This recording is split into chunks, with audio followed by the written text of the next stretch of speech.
கோவிந்தா என்ற பெயர் உருவானதற்கான ஒரு கதை உண்டு. ஒரு முறை வெங்கடேஸ்வர சுவாமி அகத்திய முனிவரின் ஆசிரமத்திற்கு சென்று ஒரு பசுவை கேட்டார். ஆனால் துணைவியார் இல்லாமல் பசுவை தர முடியாது என்று முனிவர் கூறினார். பின்னர் ஸ்ரீனிவாசர் பத்மாவதி தாயாருடன் மீண்டும் வந்தபோது அகத்தியர் அங்கு இல்லை.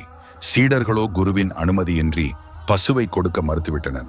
இதனால் கோபமடைந்த சுவாமி திருமலைக்கு திரும்பினார். நடந்ததை அறிந்த அகத்தியர் ஒரு பசுவையும் சீடர்களையும் அழைத்துக் கொண்டு சுவாமியை பின்தொடர்ந்தார். அவர் உரத்த குரலில் கோவிந்தா என்று அழைத்தார். சமஸ்கிருதத்தில் கோவிந்தா என்றால் பசுவை எடுத்துக் கொள்ளுங்கள் என்று பொருள். சுவாமி அதை கண்டுகொள்ளாமல் சென்றதால் சீடர்கள் மீண்டும் மீண்டும் கோவிந்தா கோவிந்தா என்று கூவினர். சிறிது நேரத்தில் சுவாமி திடீரென மறைந்து விட்டார். வெங்கடேஸ்வர சுவாமி தன்னை கோவிந்தா என்று அழைக்கச் செய்வதற்காகவே 7 மலைகள் இறங்கி வந்தார் என்று பெரியவர்கள் சொல்வார்கள். இதுவே பக்தர்கள் கோவிந்தா கோவிந்தா என்று அழைப்பதற்கான காரணம்.